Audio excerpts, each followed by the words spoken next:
Sunod mga kababayan.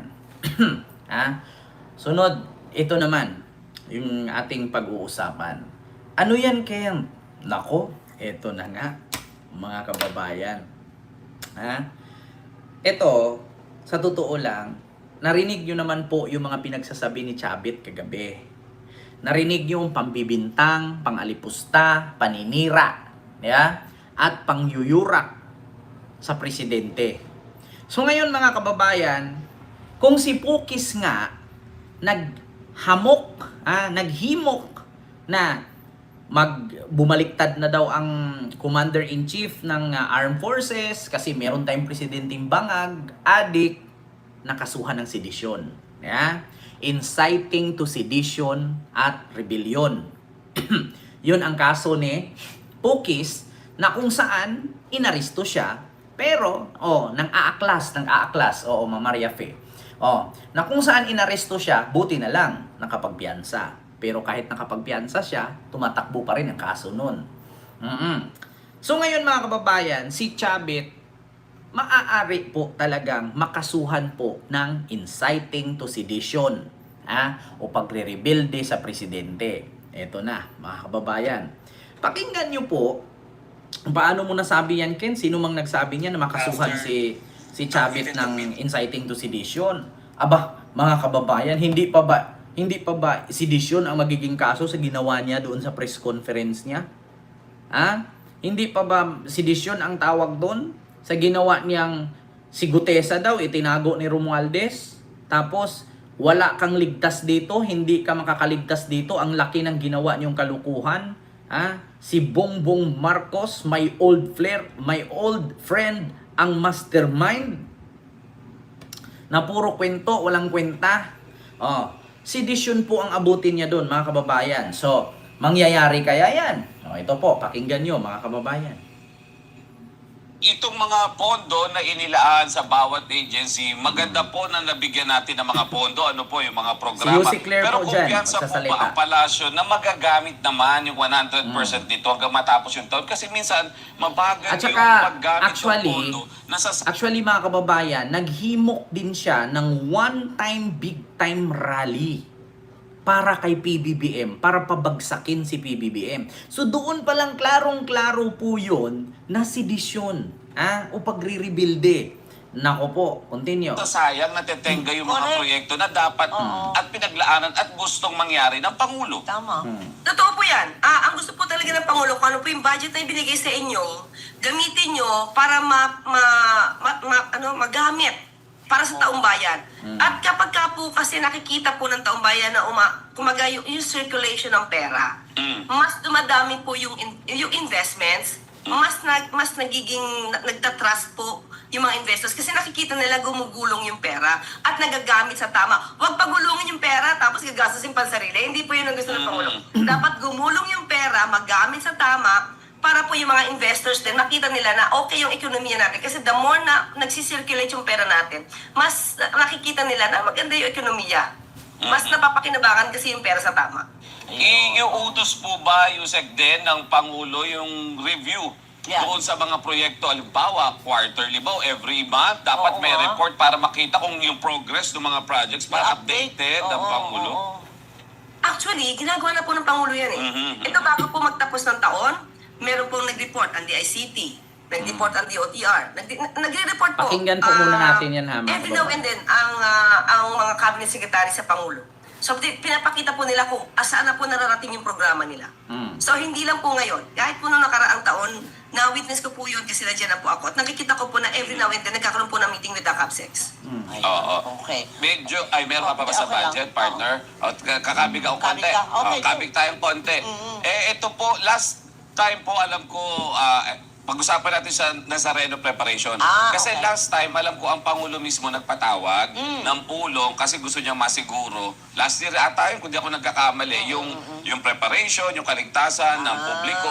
Ngayong taon po, ano po ang advice ng Pangulo, Yusek Claire, para po sa kapistahan pong Nazareno for January 9? Actually, sa akin po, Delikado nga yan Mga kababayan, delikado nga yung kapistahan ng Poong Nazareno. Bakit? May possibility dyan sa sobrang daming tao, baka meron naman mga tanga-tanga at mga demonyong DDS dyan. Di ba? Bigla nilang lagyan pa sa bugin yan dyan ang pagbibintangan si PBBM. Di ba? Kung naalala ninyo noon, yung Plaza Miranda bombing at Mindiola massacre. Di ba? Kanino ibinintang yun? Di ba? Kaya mga kababayan, mahirap yung ganyan, yung may mga pagtitipon-tipon. Kasi kapag kaganyan, di ba, may mga ganyan na pagtitipon-tipon, di ba, selebrasyon, piyesta, biglang may sumabog dyan, ang sisihin agad Marcos administration kasi nangyari sa Marcos administration. Di ba? Oo, may mga ganyang pangyayari mga kababayan kasi alam nyo po at alam po natin na ang piyesta ng Nazareno ay napakaraming tao po niyan. 'Di ba? Kaya dapat talaga todo high alert talaga ang kapulisan at ang otoridad pagdating diyan sa piyesta ng Nazareno kasi nga mahirap. Lalo ngayon mga kababayan, may mga nananabla. Alam niyo 'yon? Nananabla, gagawa ng gulo, gagawa ng aksyon. Di natin alam na yung ilalim ng tulay lalagyan nila ng bomba. 'Di ba? Hindi natin alam na meron silang pasabugin diyan, mga lumang sasakyan ipapark nila, tapos magugulat kayo bigla na lang sumabog. 'Di ba? Kasi nga, para masira ang administrasyong Marcos. Kasi mga kababayan, kung sakali man na may mangyaring gana, sana naman walang mangyaring ganon, God forbidden, di ba? Sana walang ganong mangyari. Kasi kung sakali man na may mangyaring ganon na senaryo, mga kababayan, ay walang ibang sisihin kundi ang Marcos administration. Di ba? Totoo yan mga kababayan. Lalong-lalo na ngayon na napakaraming politician na binangga ni PBBM ngayon is sabotage or sabotahe nila.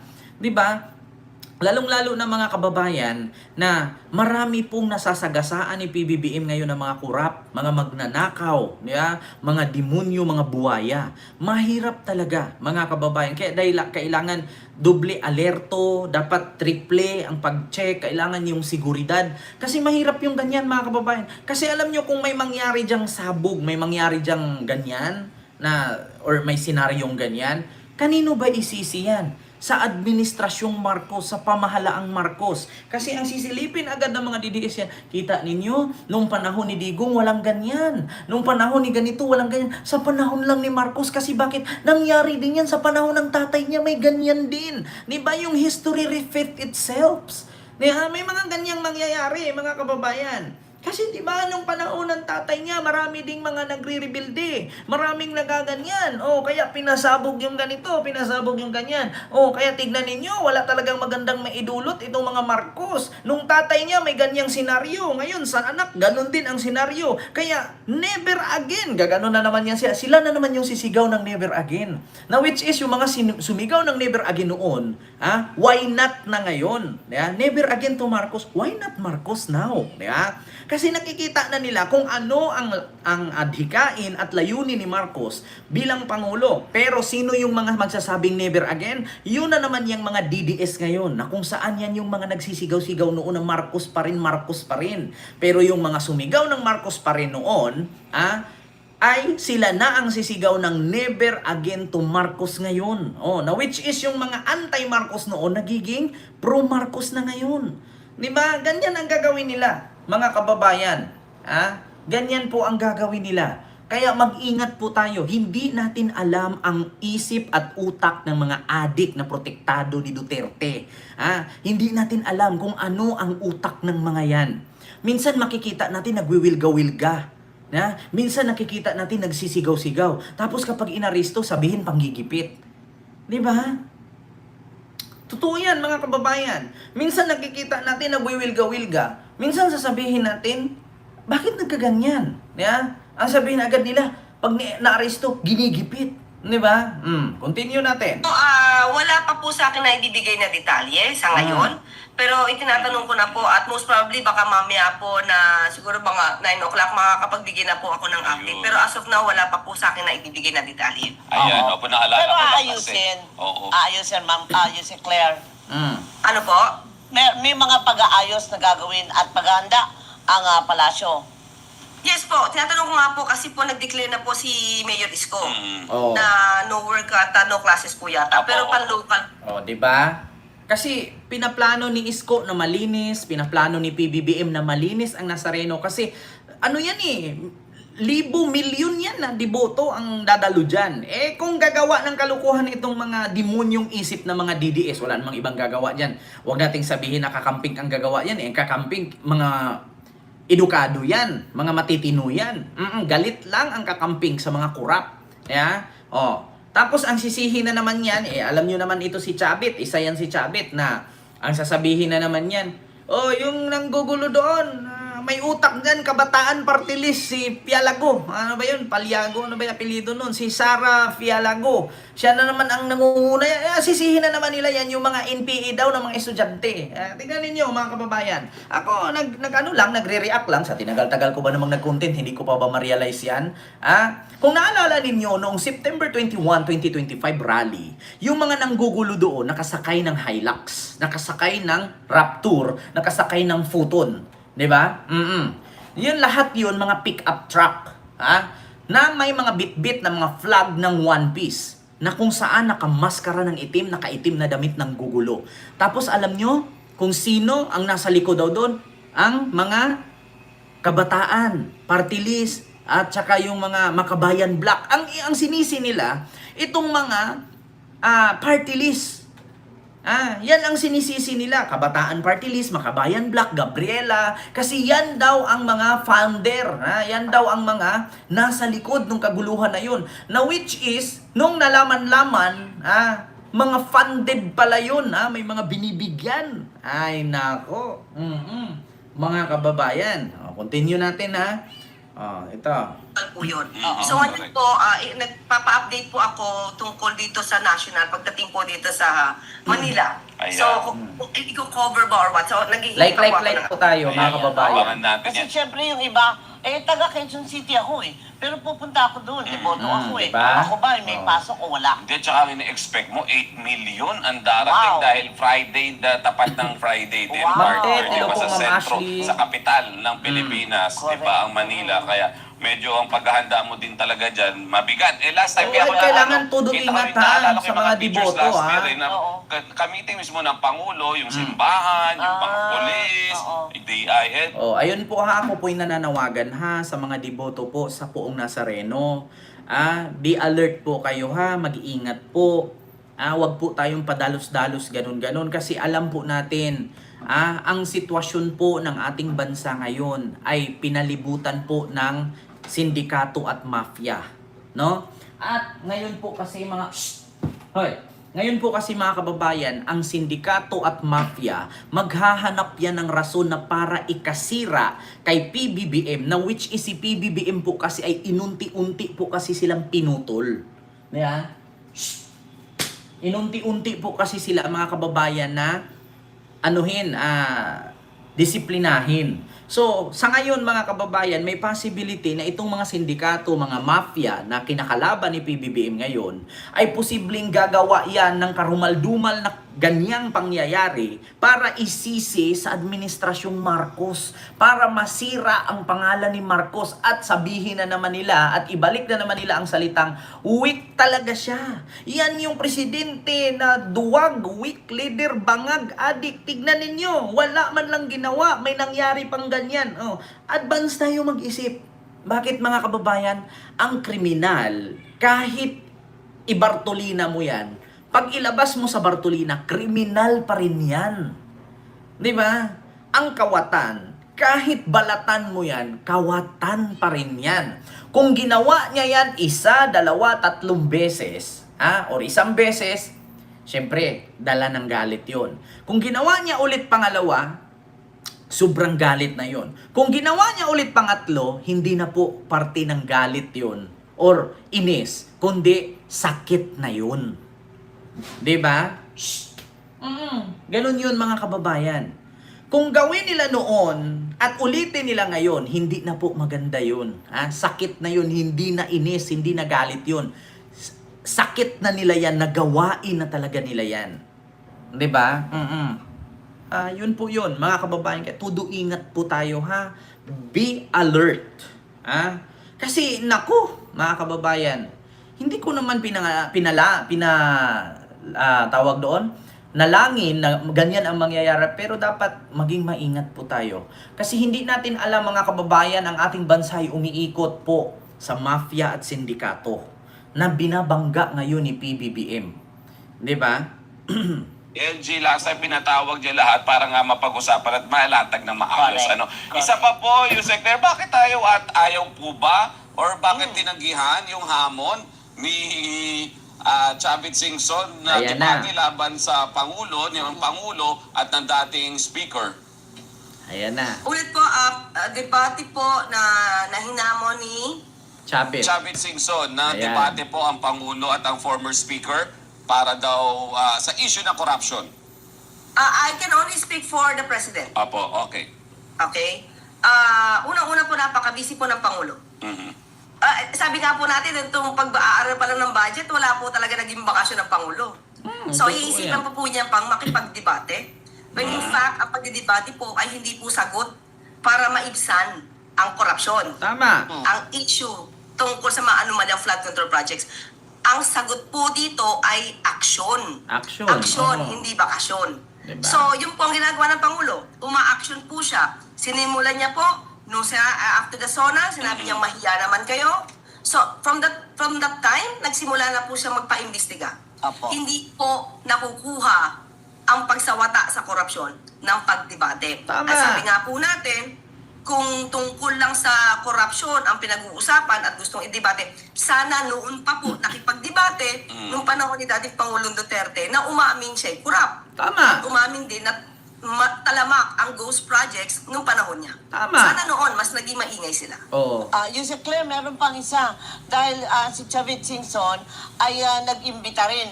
Naging ganyo sa mga mamamayan Oh. na pumunta doon sa isang malakihang Rally. rally daw niya. Oh. At dahil doon ay ipapanawagan na sigurado na raw. Oo, sabi niya. bababa na Sigurado, Oo, oo. na bababa na si Pangulo. Pangulong Marcos at dapat nang bumaba. Yan po ba ay bordering to inciting to sedition? Ayan na. Yes po. Hala. For me, my take, yes. Siyempre, abogado na yan. Sa akin palagay, as a lawyer, Oo. yes po. Patay. Dahil ang pag-iinggan niya sa tao para pabaksakin ang Pangulo, patalsikin Sedition ang Pangulo, yan. Oh. inciting to sedition po yan. Pag-rebuild ano po yan. gagawin ng gobyerno tungkol dyan? Kasi nag-press con po siya eh. Sa Oo. press con po niya yung Naku. sinabi. Patay. Okay, may iniinggan niya siya. Ang tanong lang natin, may nainggan niya ba siya? Okay. Pero ipapatanong ko po ito, hindi po ako magdi-decision dito. Maaaring mag-decision po dito ang DOJ dahil meron naman po silang authority to investigate motu proprio. Patay. At tignan po natin, hindi po ako makakapagsalita in behalf of the DOJ. Alright, okay. Okay na tayo. O sige, Dami na. madami Oo, na at patay. meron pa yata susunod si ma'am. Oo. Pero walk up like this talaga, hindi ako makamove on dun sa ano. No. Oo nga. Diba? Ayan na. Chavit. Sinabi ko sa inyo, marami kang sabit sa mga sinasabi mong press con mo. Kahapon. Naku. Yung hinihimok mo yung taong bayan na maggawa ng malawakang rally. Rebellion yun. Pag-rebuilde yun. Na which is ganyan din ang nangyari na kaso ni retired General Romeo Pocis, na kung saan siya ay inaresto sa NAIA nung galing siyang Thailand kasama ang kanyang pamilya dahil sa kasong sedisyon, kasi ganyan din ang sinabi ni retired General Romeo Pocis. Kaya imposible naman, Chavit, hindi ka tatablan, no? Kung injection, mababali ang karayom sa balat mo kasi makunat ka na. Pero kung yung kaso, tatablan ka. Bakit? Wala ka nang masasandalan ngayon. Kung panahon ni Gloria, ni Pinoy, ni Erap, hindi ka nakakasuhan. Sa panahon ni PBBM ngayon, tatablan ka. Take note, nakasuhan ka na ng isang plunder kay Cordero sa yung mga residente ng Narbacan dahil sa overpriced na pagbili mo ng lupa. Nako. Mga kababayan, hikayat now. Arestado later. Sedition later. Yun pa lang mga kababayan, yung pagsabi niya, naku, presidente ang binangga mo. Chavit, tandaan mo, kingpin ka lang. Kingpin ang tawag mo. Pero hindi ka miyembro ng grupo ni Kingpin na kahit bumangga ng pader ay lumulusot. 'Diba? Ulitin ko, hindi kayo miyembro ng mga mutant. Alam niyo yung mutant, yung may mga kakaibang katangian? Hindi kayo miyembro nun. Anong katangian ni Chavit? Pag tinanggal mo salamin, pula ang isang mata? Yung X-Men, may mga kanya-kanyang katangian yun. Pero tandaan nyo, hindi kayo miyembro ng X-Men, hindi kayo miyembro ng Avengers, ng mga lumilipad, nagkakaroon ng superpowers. Kayo wala kayong katangian, kundi puro paninira lang. Ngayon, saan ka sasandal yan? Bukod ang pera mo, hindi ka kayang ipagtanggol dyan sa pera mo. Bakit? Kahit marami kang pera, kung wala kang kapit sa gobyerno kay kinakalaban mo ang presidente, matitiklo at matitiklo ka. Yun mga kababayan, hindi mo. Walang kwenta ang pera. Kahit mamatay ka, hindi mo madadala yan. Ang kailangan mo dyan, koneksyon. Saan ka didikit? Kung ang mismong kadikit mo, ay kinakalaban mo. Diba? Diyos ko, grupo siya ni Lupin. Kent, may katangian naman si Chavit. Pag nagsalita, ngungo. Tapos ang lakas ng loob makipagdebate, ngungo na nga. Alam mo, girl. Eto, girl. Ganito yan, girl. Girl. Tapos makikipagdebate ka pa. Bulol na ka nga magsalita. Nagkangungo nga magbigkas ang letra. Tapos makikipagdebate. Tigil-tigilan mo ngayon, Chavit. Kung wala ka lang pera, hindi ka naman ganyan. May pera ka lang talaga. Diba? Pero kung ito si Chavit, ordinaryong tao to, walang pera, magkakaganyan ba yan? Luso. Tigil-tigilan mo nga kami. Pero yung pag ikaw kinasuhan ni PBBM, hindi mo magagamit yung pera mo. Tatandaan mo yan. Makukulong at makukulong ka. Diba?